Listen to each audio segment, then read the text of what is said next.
Un saludo para todos, espero se encuentren bien. Vamos a seguir con nuestra sesión de continuación, precisamente de la ley en materia de antejuicio. Nos había quedado pendiente analizar el procedimiento del antejuicio, pero cuando este se lleva a cabo ante la Corte Suprema de Justicia y ante las salas de la Corte de Apelaciones. Estas competencias las vamos a encontrar específicamente en el artículo 14 y en el artículo 15 de nuestra ley en materia de antejuicio.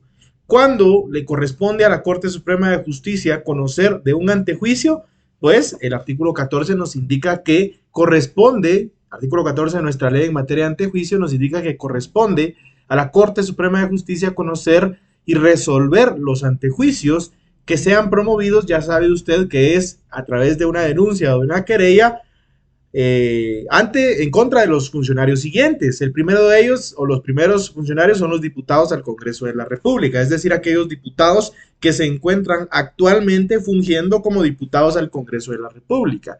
De igual manera, los diputados al Parlamento Centroamericano. Recuerde usted que existe un Parlamento Centroamericano o un Parlacén Centroamericano en el cual, por ejemplo, se refugió a través de la inmunidad del derecho de antejuicio Jimmy Morales, el expresidente guatemalteco, ¿verdad?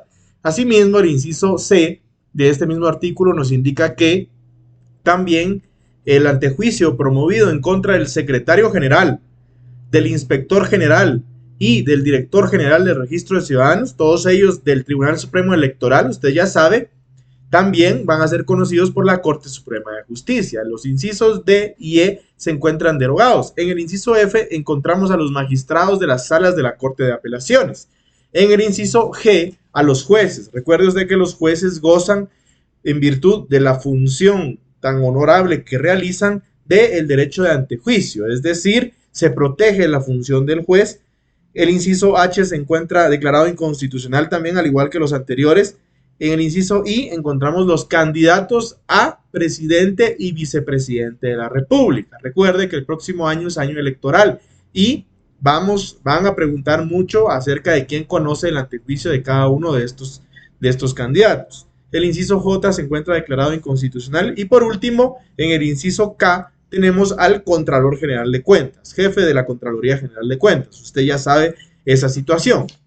Y en este sentido, por lo primero que debemos iniciar, recuerde, este es el trámite en el mismo sentido, tanto para Corte Suprema de Justicia como para salas de la Corte de Apelaciones, las competencias de la sala de la Corte de Apelaciones las va a encontrar usted en el artículo 15 de esta ley. Los voy a parafrasear muy rápidamente. Candidatos a alcaldes municipales electos, alcaldes municipales, diferencie esas primeras tres, por favor. Candidatos, alcaldes electos, hace referencia a quienes ya ganaron la elección, y alcaldes municipales a quienes ya han tomado posesión del cargo público de alcalde, ¿verdad? Asimismo, candidatos a diputados al Congreso de la República, diputados electos, ojo, diputados electos. Hay una variante ahí en el anterior donde dice candidatos a diputados.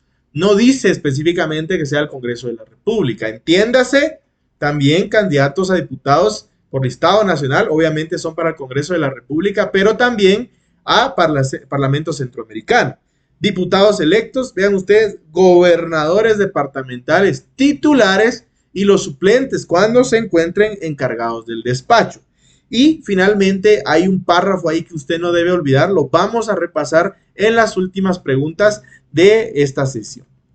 Vean ustedes, en primer lugar debemos analizar algo muy importante y es la procedencia. Vean ustedes, los casos de procedencia es cuando se haya presentado denuncia o querella en contra de alguno de los funcionarios o dignatarios públicos que señala respectivamente los artículos 14 en el caso de Corte Suprema de Justicia y el artículo 15 en el caso de las salas de la Corte de Apelaciones.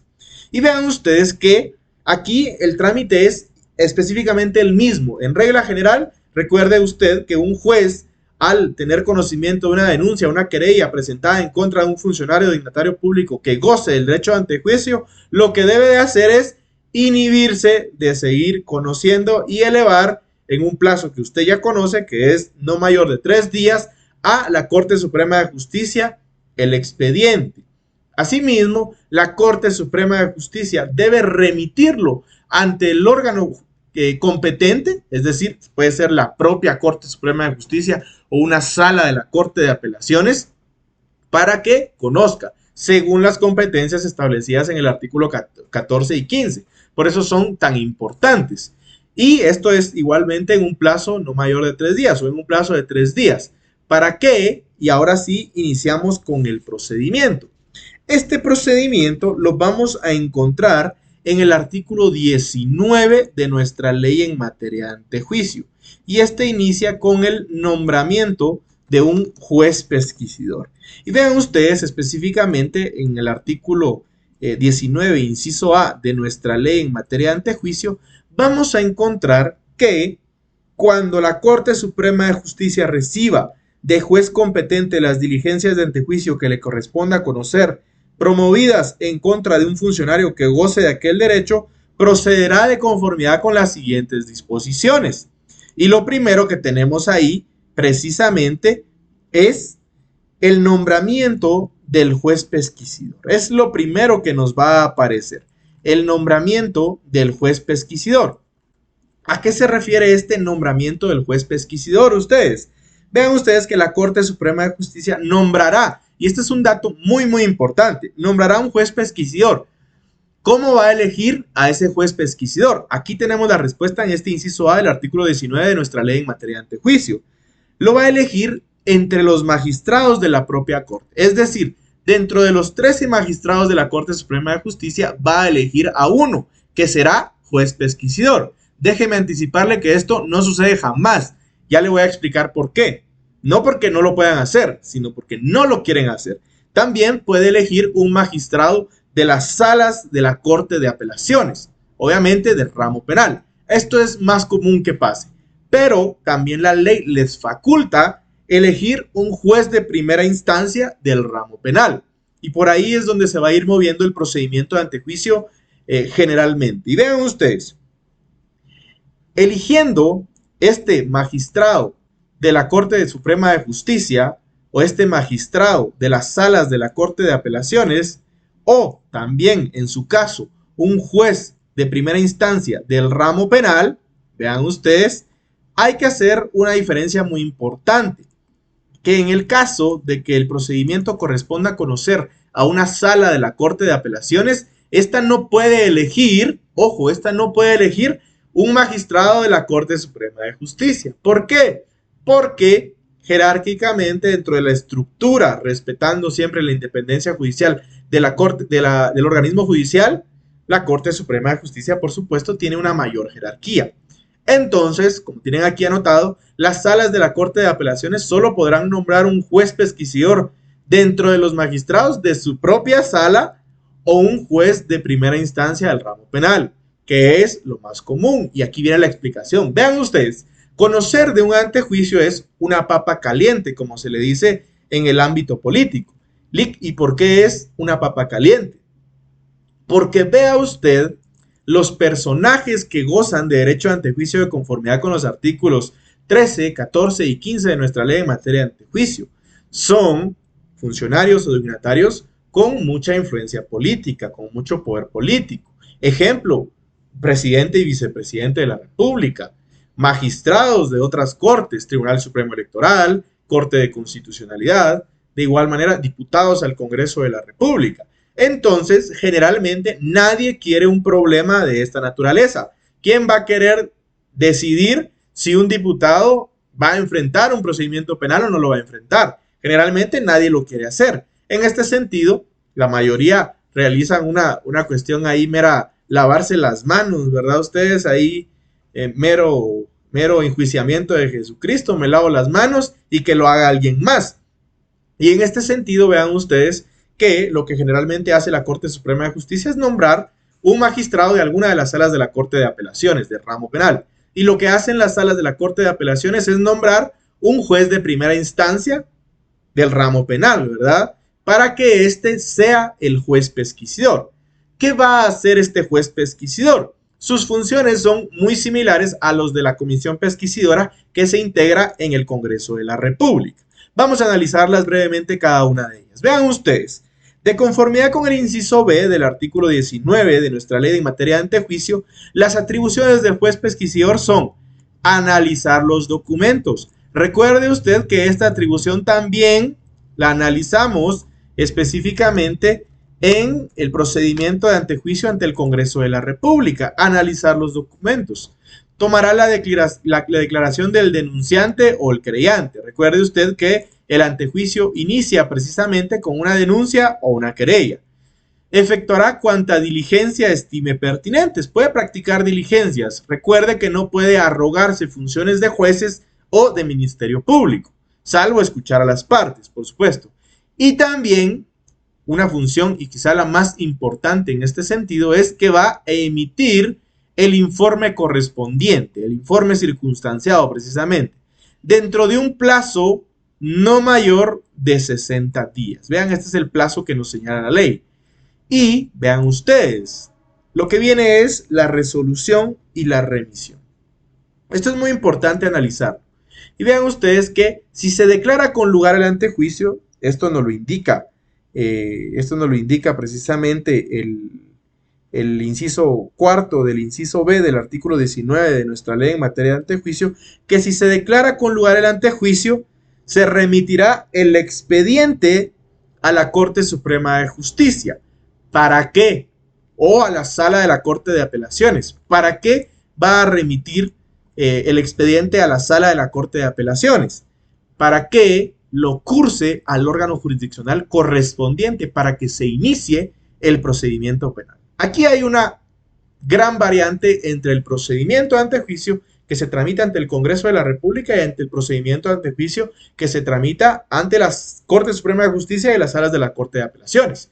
Recuerde usted que la comisión pesquisidora tenía como función esencial crear el informe circunstanciado, el cual debía poner en conocimiento del Pleno, y era el Pleno el que votaba si ha lugar o no ha lugar a la formación de causa a través del voto de la mayoría calificada, 2/3 partes del Congreso de la República, es decir, un total de 106 diputados en la actualidad.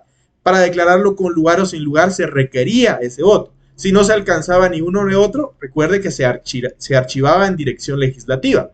En este caso, vean ustedes que, por eso les indicaba que tanto Corte Suprema de Justicia como las salas de la Corte de Apelaciones prácticamente se lavan las manos. ¿Por qué? Porque es el juez o el magistrado pesquisidor nombrado el que va a decidir, ojo, el que va a decidir si ha lugar o no a formación de causa. Y ahí viene el peso político para un juez, para un magistrado o para algún otro funcionario, inclusive de la propia Corte Suprema de Justicia. Por eso ellos nunca se nombran. Yo no recuerdo haber visto nombrado a ninguno de ellos. Y en este sentido, vean ustedes, ahí concluye el procedimiento, porque lo cursa hacia el órgano jurisdiccional correspondiente y obviamente el Ministerio Público puede iniciar la persecución penal, puede solicitar la orden de aprehensión, puede solicitar unilateralmente la aprehensión, puede citar a una primera declaración y ahí ya se inicia con el procedimiento penal que vamos a analizar ya en estos días. Algunas preguntas relevantes que no habíamos analizado es, por ejemplo, ¿qué recurso procede en contra de la resolución que declara con lugar el antejuicio? Y vean ustedes que este es una pregunta muy interesante. ¿Por qué? Porque la ley no regula realmente si procede un recurso contra la resolución que declara con lugar o sin lugar el procedimiento de antejuicio. En este sentido, vean ustedes, les voy a explicar alguna situación. Normalmente, lo que realizan casi todos es acudir a la garantía constitucional de amparo. ¿Por qué? Porque la garantía constitucional de amparo permite revisar si se ha vulnerado durante el procedimiento alguna garantía constitucional. Pero asimismo, si el antejuicio no fue dado con lugar y se inicia la persecución penal, vean ustedes, este es un punto muy importante. En el Código Procesal Penal vamos a encontrar una institución o algunas instituciones que se denominan obstáculos a la persecución penal. A partir del artículo 292 usted va a encontrar los obstáculos a la persecución penal. dentro de los cuales va a encontrar la cuestión prejudicial, va a encontrar también las excepciones y también el antejuicio. Es un obstáculo que no permite que el proceso penal continúe su curso normal. Esa es una de las figuras que si bien no es un recurso, pueden ser utilizadas en contra de esta viabilidad de un procedimiento penal que no ha sido, en el cual no ha sido llevado a cabo todavía las diligencias de antejuicio. Ahora, ¿qué recurso procede en contra de la resolución que declara con lugar el antejuicio?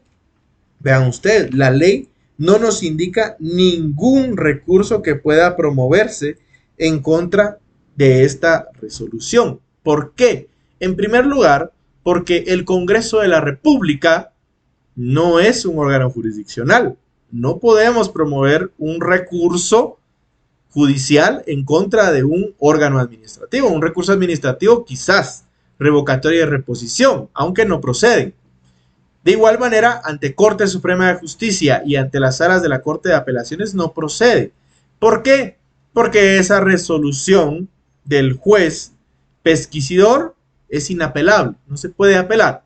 Ya la garantía constitucional de amparo, usted sabe que procede por todo prácticamente. Recuerda el artículo 265 de su Constitución, no hay ámbito que no sea susceptible de amparo. Asimismo, la siguiente pregunta nos indica qué funcionarios o dignatarios gozan del derecho de antejuicio.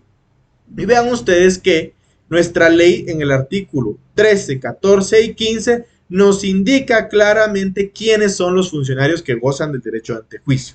Esto, por favor, tomarlo muy en cuenta, los artículos 13 al 15. Pero además, la ley señala la posibilidad de que hayan otros funcionarios que gocen de esta garantía. Asimismo, la siguiente pregunta nos indica quién conoce el antejuicio en caso de que la ley no establezca esa competencia. La respuesta la va a encontrar al final del artículo 15. Artículo 15, último párrafo. Y esa competencia corresponde a las salas de la Corte de Apelaciones. LIC, ¿algún ejemplo de una competencia que corresponda a las salas de la Corte de Apelaciones? Ya habíamos analizado una anteriormente. Recuerde que ninguno de los artículos señala a quién le corresponde conocer del antejuicio promovido en contra del presidente o del vicepresidente electos, es decir, aquellos que ya no son candidatos porque ya ganaron la elección, pero aún no han tomado la posesión del cargo. Ojo con esa preguntita, es muy complicada y ahí tenemos el dato. Asimismo, tenemos la siguiente pregunta. ¿Qué sucede si se dicta auto de prisión preventiva en contra de un funcionario o dignatario público? La respuesta la vamos a encontrar en los primeros artículos de nuestra ley en materia de antejuicio. Específicamente, el artículo 7 es el específico para responder esta pregunta. Vean ustedes que el artículo 7 de nuestra ley en materia de antejuicio indica cese en el ejercicio del cargo o empleo. Un dignatario o funcionario público solo podrá cesar en el ejercicio del cargo cuando un juez competente le dicte auto de prisión preventiva. Es decir, ¿qué sucede si se dicta auto de prisión preventiva en contra de un funcionario o dignatario público? Pues la respuesta es precisamente el epígrafe de este artículo número 7, que cesa en el ejercicio del cargo. Ojo, cesa en el ejercicio del cargo. Les voy a apuntar el fundamento aquí. Artículo 7 de nuestra ley en materia de antejuicio. Última pregunta y muy importante. ¿Qué sucede si al dignatario cesado en el ejercicio del cargo de sus funciones se le absuelve en la sentencia? Y vean ustedes que es un caso que no está muy alejado de la realidad. Supongamos que a Otto Pérez Molina se le absuelve de todos los cargos. Vean ustedes, aunque él ya había renunciado a la presidencia y eso desvirtualizaría esta figura. Utilicemos este ejemplo. Supongamos que él le quedaban 4 años de gobierno, no culminó su periodo, le quedaban 3 años. Entonces, ¿qué sucede si finalmente se le considera inocente? Si se le absuelve una sentencia absolutoria en materia penal. Vean ustedes que el artículo 8 de nuestra ley en materia de antejuicio nos da claramente esta respuesta, indicándonos que se suspenderá el pago del salario al funcionario público desde el momento en que cese en el ejercicio del cargo. Esta es una continuación del artículo anterior, es decir, si se le dicta auto de prisión preventiva, vean ustedes que la ley es muy clara con la palabra se le suspenderá. Suspender es una palabra que señala o se asemeja a interrupción. Ojo, no es una cancelación, no es una separación completa del ejercicio del cargo, aunque sí físicamente y obviamente en competencia administrativa sí se realiza, pero vean ustedes que la ley es bien clara, se suspenderá el pago del salario, es decir, el pago del salario queda suspendido. ¿Por qué? Porque la ley sigue indicando, pero si la sentencia que se dicta es absolutoria, cuando ésta se encuentre firme, es decir, cuando no quepa ningún recurso, ningún remedio procesal, ninguna vía procesal o alguna garantía constitucional en contra de esa sentencia, el Estado, vean ustedes la responsabilidad que adquiere el Estado con el procedimiento de antejuicio, cancelará al dignatario o funcionario público los salarios y demás prestaciones dejados de percibir durante su suspensión. Vean ustedes, es decir, el Estado se encuentra en la obligación de pagar todos los salarios dejados de percibir de una persona que, a pesar de que a través del procedimiento de antejuicio se le ha lugar a enfrentar un proceso penal, si finalmente se le declara inocente o una sentencia absolutoria, porque no existe la sentencia de inocencia, pero sí la sentencia absolutoria en nuestro ordenamiento jurídico, tomar en cuenta que el Estado está obligado a pagar los salarios dejados de percibir. Eso es todo en cuanto a la ley en materia de antejuicio y les voy a subir en un momentito otro video.